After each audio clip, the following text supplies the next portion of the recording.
Hello दोस्तों, welcome to PK classes. हम पढ़ रहे हैं मध्यकालीन भारतीय इतिहास और उसमें पढ़ रहे हैं गुलाम वंश। आज हम जानेंगे गुलाम वंश के शासक इल्तुतमिश के बारे में। तो चलिए शुरू करते हैं दोस्तों। कमर की पेटियां बांध लीजिए क्योंकि आज हम बहुत ही महत्वपूर्ण शासक को पढ़ने वाले हैं, थोड़ा लंबा पढ़ेंगे।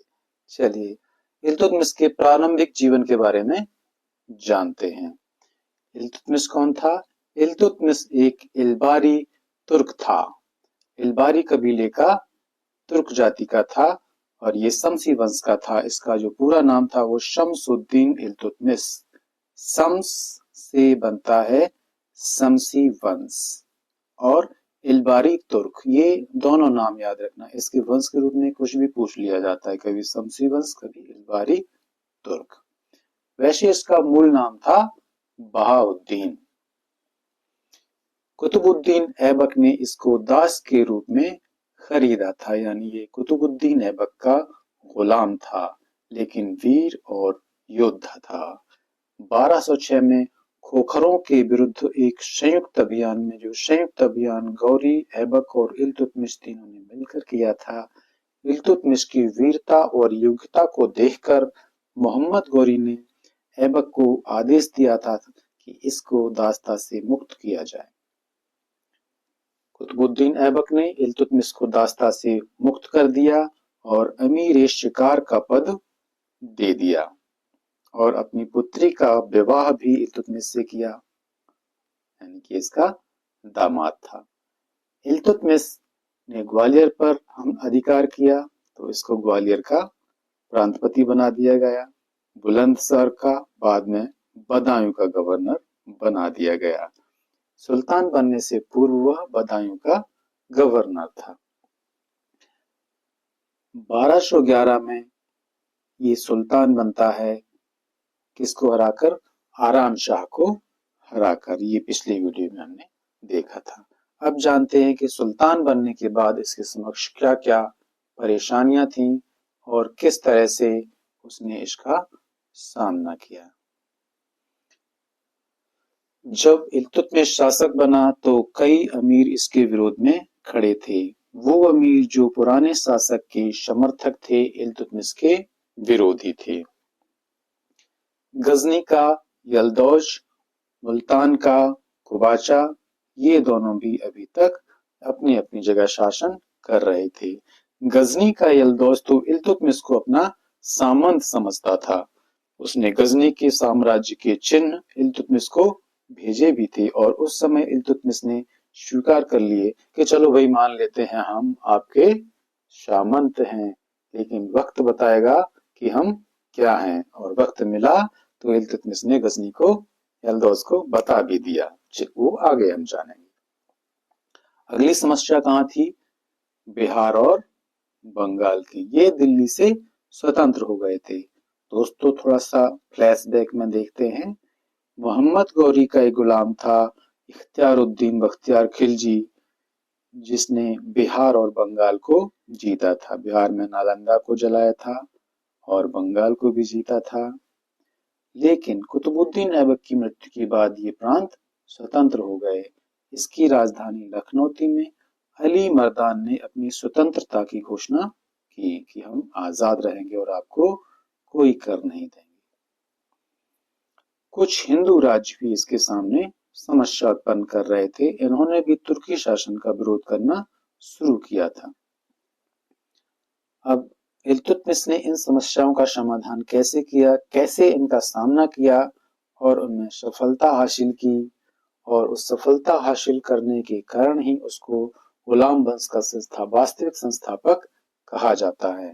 तो अगर ये प्रश्न कभी पूछा जाता है मेंस में या इतिहास विषय के विद्यार्थियों के समक्ष ये प्रश्न आता है, तो उसकी यही उपलब्धियां लिखनी है जो हम आगे पढ़ने वाले हैं। तो सबसे पहले क्या किया उसने?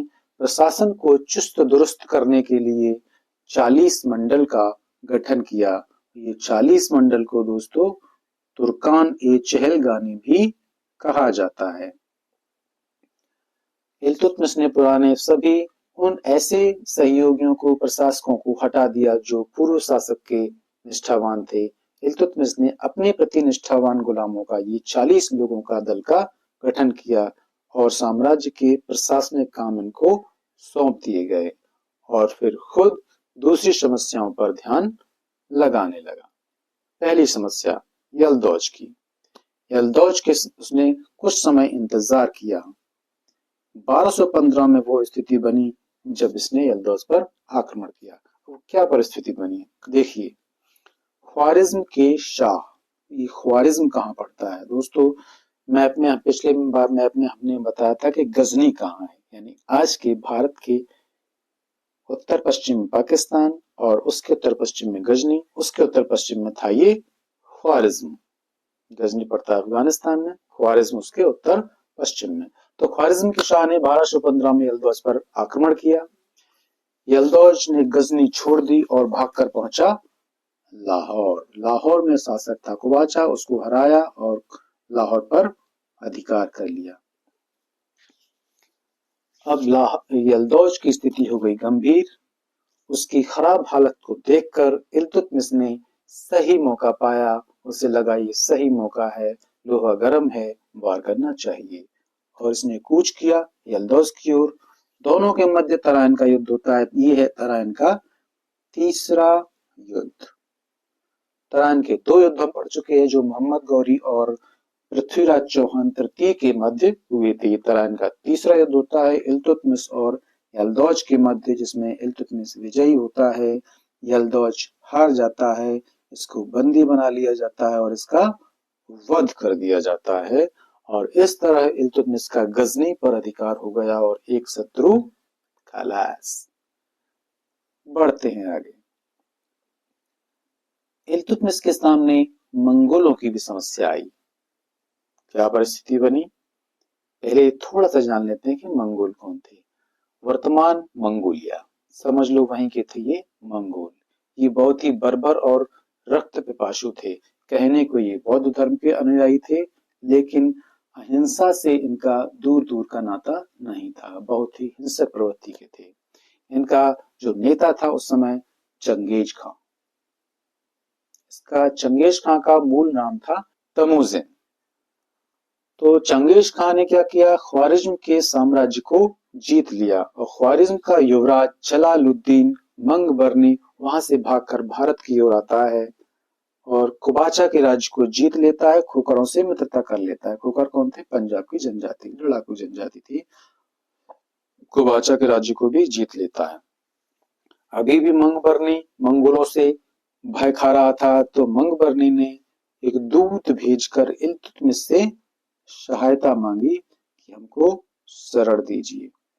अब इल्तुतमिश की स्थिति हो गई विकट। वही सांप और छछूंदर वाली कि उसको निगले या बाहर निकाल दें। कैसे? इल्तुतमिश ने सोचा हम या तो शिष्टाचार का पालन करें और मंगबरनी को शरण दे दें। मंगबरनी को शरण देने का अर्थ था दिल्ली पर मंगोलों का आक्रमण। और मंगोल इतने बर्बर थे कि उस समय इल्तुतमिश की स्थिति ऐसी नहीं थी कि वह मंगोलों का सामना कर सके। इसलिए उसने एक कूटनीति अपनाई और संदेश भिजवाया मंगबरनी को कि हमारे यहाँ आपके अनुकूल जलवायु नहीं है, आप यहाँ सरवाइव नहीं कर सकते, इसलिए हम शरण नहीं दे सकते। तो इस तरह नम्रता पूर्वक मंगबरनी को उसने इनकार कर दिया। न यहाँ इसके यहाँ मंगबरनी आया, न यहाँ मंगोलों का आक्रमण हुआ। इस तरह कूटनीति से इल्तुतमिश ने अपने राज्य की रक्षा की मंगोल आक्रमण से। अब नंबर आता है कुबाचा का। कुबाचा कौन था?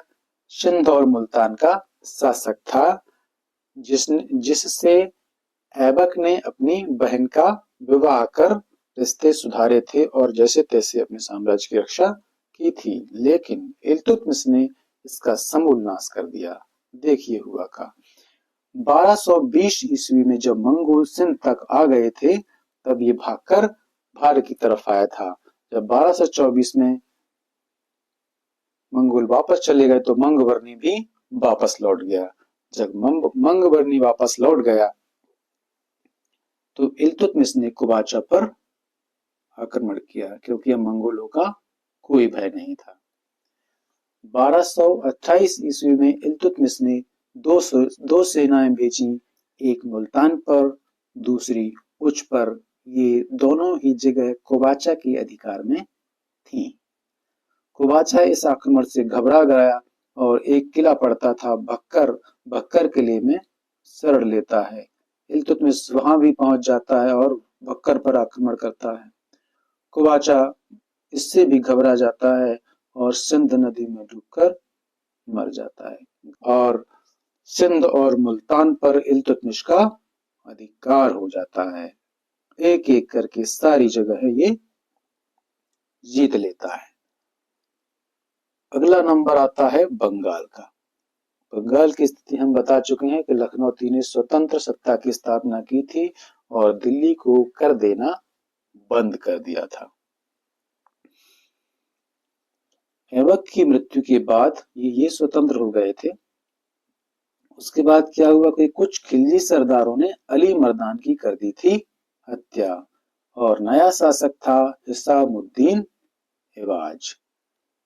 ये भी कर नहीं दे रहा था दिल्ली को उस समय। इल्तुतमिश ने एक विशाल सेना के साथ बिहार और बंगाल की तरफ कूच किया। बिहार को बहुत आसानी से जीत लेता है और बंगाल में ऐवाज भी बिना लड़े ही इल्तुतमिश की अधीनता स्वीकार कर लेता है और वार्षिक कर देने का वचन देता है। ये वचन लेकर इल्तुतमिश जैसे ही वापस लौटा, ऐवाज ने कर देने से इनकार कर दिया और फिर से अपनी स्वतंत्रता की घोषणा कर दी। ये अच्छा नाटक है। इल्तुतमिश ने कहा चलिए अब फिर से जाइए। अपने पुत्र नासिरुद्दीन महमूद को आदेश देता है कि जाओ बंगाल पर अधिकार करो। नासिरुद्दीन महमूद 1226 ईस्वी में युद्ध करता है हिशामुद्दीन ऐवाज से और ऐवाज को मार डालता है, लखनौती को जीत लेता है। लखनौती पर वापस तुर्कों का शासन आ गया, लेकिन 1229 ईस्वी में नासिरुद्दीन महमूद की मृत्यु हो जाती है। दोस्तों, ये इल्तुतमिश का एक योग्य पुत्र था। इसकी मृत्यु होने से इल्तुतमिश बहुत टूट गया। इसकी याद में इल्तुतमिश ने एक मकबरा भी बनवाया है, सुल्तानगढ़ी का मकबरा। चलिए कहानी हम वापस यहीं लाते हैं। बंगाल पुनः स्वतंत्र हो गया और शासक बना मलिक बल्का खिलजी। अब इसको दबाने के लिए 1230 ईस्वी में इल्तुतमिश ने फिर से सेना भेजी, युद्ध किया और मलिक बल्का मारा गया। इस बार फाइनली बंगाल पर इल्तुतमिश का अधिकार हो गया और बंगाल और बिहार को अलग अलग कर दिया गया, अलग अलग सूबेदार नियुक्त कर दिए गए ताकि यहाँ का प्रशासन सुचारू रूप से चल सके। अब दोस्तों, ये इतनी बारीक घटनाएं होती हैं कि इनको समझना कुछ लोगों के लिए कठिन हो जाता है। इसके लिए मैं एक सुझाव दूंगा कि इतिहास को पढ़ने के साथ साथ देखने की कोशिश कीजिए। आपका देखे कैसे? अपनी कल्पना शक्ति से इमेजिन करिए कि बस ये कैरेक्टर हमारे सामने ही ऐसे ऐसे घटनाएं हो रही हैं। इतिहास के चित्रों को मस्तिष्क में ऐसे बनाइए जैसे कोई फिल्म चल रही हो और फिर देखिए उसको, फिर समझिए, फिर पढ़ाई आपको बोझ नहीं लगेगी, एक एंटरटेनमेंट की तरह हो जाएगी। क्या हो जाएगी? एंटरटेनमेंट। चलिए आगे चलते हैं। पंजाब। मंगबर्नी, वही ख्वारिज्म का राजकुमार मंगबर्नी जब भारत की ओर आया तो कुछ क्षेत्रों को जीत लिया था। वो क्षेत्र थे पंजाब के और वहां पर अपना एक प्रतिनिधि नियुक्त करके गया था सैफुद्दीन करलुग को। करलुग ने क्या किया था? कुछ खोखरों से भी मित्रता स्थापित कर ली थी। इल्तुतमिश ने पंजाब में अपने सैनिक भेजकर पंजाब के कुछ भागों पर अधिकार कर लिया था। तो इस तरह पंजाब का भी कुछ भाग दिल्ली सल्तनत के अधिकार में आ गया था। इतना सब करने के बाद अब इल्तुतमिश ने कुछ हिंदू राज्यों की ओर ध्यान दिया और ध्यान क्या दिया? एक एक करके क्रम से इनको जीता। इनके नाम सुन लीजिए एक बार। रणथंभौर, मंडोर, जालौर। जालौर का शासक था चौहान राजा उदय सिंह। इसने कड़ी टक्कर ली इल्तुतमिश से, लेकिन अंततः हार गया और वार्षिक कर देने का वचन दिया। अजमेर, बयाना, शांभर। 1231 में ग्वालियर पर आक्रमण किया। यहाँ के शासक थे मलय वर्मन मंगलदेव। इन्होंने 1 या 1.5 साल तक संघर्ष किया, अंततः हार कबूल कर ली। दोस्तों, ग्वालियर विजय में एक महत्वपूर्ण बात यह है कि ग्वालियर विजय के बाद इल्तुतमिश ने सिक्कों पर अपनी पुत्री रजिया का नाम अंकित करवाया था। ग्वालियर मध्य प्रदेश में पड़ता है। कालिंजर चंदेलों की राजधानी थी। कालिंजर पर भी अधिकार किया। उस समय कालिंजर के शासक थे त्रिलोक्य वर्मन, जो दुर्ग छोड़कर भाग गए और छोड़ दिया कि भाई ले लो आप। अगला आक्रमण नागदा, राजा थे क्षेत्र सिंह। अगला आक्रमण भीलसा और उज्जैन। उज्जैन का एक महत्वपूर्ण आक्रमण था, क्योंकि उज्जैन पर महाकालेश्वर मंदिर को इसने तोड़ा और खूब लूटा था। तो इसमें महत्वपूर्ण आक्रमण रणथंभौर, जालौर, ग्वालियर, कालिंजर, उज्जैन। दोआब क्षेत्र पड़ता है दोस्तों। गंगा और यमुना नदी के बीच का उपजाऊ क्षेत्र दोआब क्षेत्र कहलाता है। यहाँ के उस समय के प्रदेश थे बदायूं, बनारस, कन्नौज और कटिहार। यहाँ भी इल्तुतमिश ने जीत दर्ज की। एक प्रांत पड़ता था अवध। अवध में भी पिर्थू ने विद्रोह किया, तो पिर्थू के विद्रोह का इल्तुतमिश ने दमन किया। इन सब जगहों को जीता और विद्रोहों का दमन किया। अपने तुर्की शासन को भारत में स्थायित्व प्रदान किया। सभी शत्रुओं का नाश किया। इस बात से प्रसन्न होकर बगदाद के खलीफा अल इमाम मुस्तशिर बिल्ला ने इल्तुतमिश को वैधानिक मान्यता दी कि तुम सच्चे अर्थों में इस्लाम के शासक हो, और उसे खिलअत होता है अंग वस्त्र, यानी कि शरीर पर पहने जाने वाले विशेष वस्त्र, जिन्हें कोई शासक उपहार स्वरूप किसी को प्रदान करता है। तो खिलअत प्रदान की और एक उपाधि प्रदान की, नासिर अमीर उल मोमिनीन, यानी खलीफा का सहायक। इल्तुतमिश के लिए अन्य सभी विजयों के साथ साथ ये सबसे बड़ी उपलब्धि थी कि खलीफा ने इनको वैधानिक मान्यता प्रदान की, जो कि इससे पहले किसी को प्रदान नहीं की थी। अब दोस्तों देखते हैं कि इल्तुतमिश की मृत्यु कैसे हुई। बमियान एक जगह पड़ती है। बमियान वही प्रदेश है जहां मंगवर्णी ने कुछ अधिकार कर लिया था। बमियान अभियान के समय ये बीमार पड़ा, वहां से लौट रहा था। लौटते समय 30 अप्रैल 1236 में इल्तुतमिश की मृत्यु हो जाती है। कोई अमर नहीं है दोस्तों दुनिया में, सभी को जाना है। इल्तुतमिश की भी मृत्यु हुई। अब हम मैप से देखेंगे कि इल्तुतमिश ने अपना राज्य कहां कहां तक विस्तृत किया। अभी जो घटनाएं, जो जगह है हमने पढ़ी, उनको हम मैप में देख लेते हैं। लाहौर, मुल्तान, उच्छ और सिंध, ये कुबाचा का क्षेत्र था, इस पर अधिकार किया था। बदायूं, कन्नौज, बनारस, ये दोआब का क्षेत्र था, यह अधिकार किया था। लखनौती नदिया, ये बंगाल का क्षेत्र था, यहाँ पर अधिकार किया था। कालिंजर चंदेलों का क्षेत्र, उज्जैन, भिलसा, महाकालेश्वर को आकर लूटा था इसने। नागौर, यहाँ इल्तुतमिश ने अतर्क का दरवाजा बनाया था। ग्वालियर, ये कुछ महत्वपूर्ण प्रांत स्थान जो हमने मैप में लोकेट किए हैं, ध्यान रखें दोस्तों। मैप के जरिए पढ़ना आसान होता है, इसलिए कुछ कुछ घटनाओं को मैप पर देख लेना चाहिए। कुछ अन्य महत्वपूर्ण तथ्य जानते हैं इल्तुतमिश के बारे में, यहाँ से प्रश्न पूछे जाते हैं। चलिए, इल्तुतमिश पहला सुल्तान था जिसने लाहौर के स्थान पर दिल्ली को राजधानी बनाया। उसके बाद सभी शासकों की राजधानी दिल्ली ही रही। सिक्कों में क्या खास काम किए इल्तुतमिश ने? इल्तुतमिश पहला तुर्क सुल्तान था जिसने शुद्ध अरबी सिक्के चलाए, यानी सिक्कों पर अरबी भाषा में कुछ लेख लिखा गया। इसने चांदी का टका 175 ग्रेन का और तांबे का जीतल भी चलाया। सिक्कों पर टकसाल का नाम लिखे जाने की परंपरा का प्रारंभ भी किया। ग्वालियर विजय के बाद सिक्कों पर रजिया का नाम अंकित करवाया था।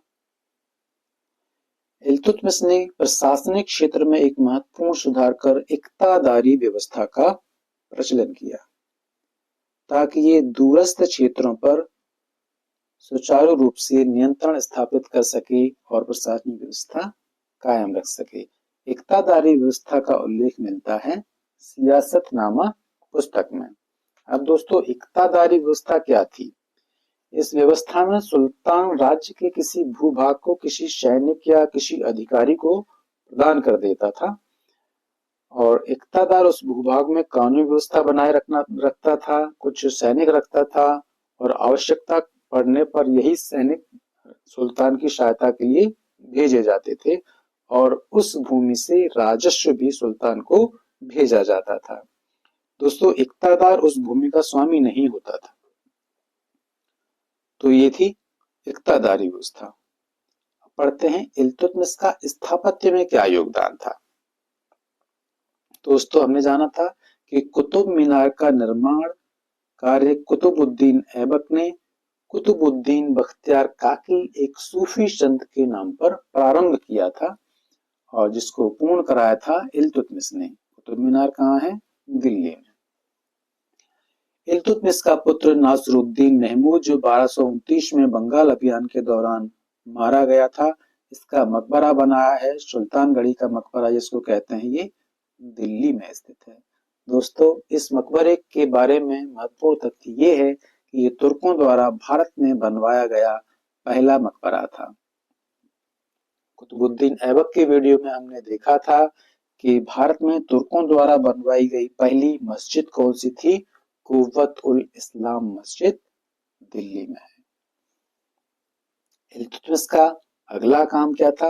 उसने अतारकिन का दरवाजा बनवाया था। ये दरवाजे की नकल पर अकबर ने बुलंद दरवाजा फतेहपुर सीकरी में बनवाया है।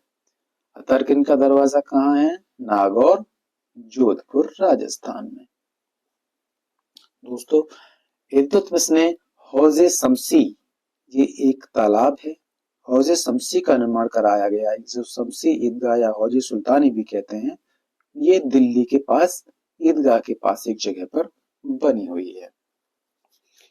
इल्तुतमिश का मकबरा कहाँ बना है? दिल्ली में। और इस मकबरे के बारे में खास बात यह है कि ये स्क्रीच शैली में भारत में बना पहला मकबरा है।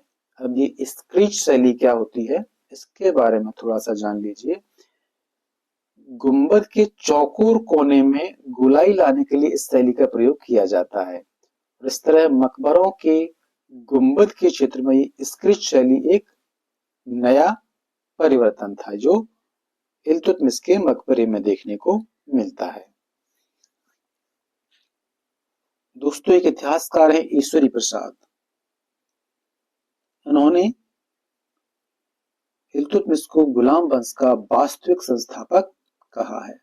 यानी कि जब कोई बात कोई इतिहासकार कह देता है तो हमें उसको उसके नाम के साथ याद रखना चाहिए कि किस इतिहासकार ने कौन सी बात किसी शासक के बारे में कही है और इन्हीं के आधार पर ये कहा जाता है कि ये गुलाम वंश का वास्तविक संस्थापक था। तो दोस्तों, आज के वीडियो में हमने इल्तुतमिश के बारे में जाना। उम्मीद है आपको चीजें पसंद आएंगी। मैंने अधिकतर तथ्यों को एक कहानी के रूप में आपके सामने प्रस्तुत किया है। आपको वीडियो पसंद आए तो लाइक जरूर कीजिएगा।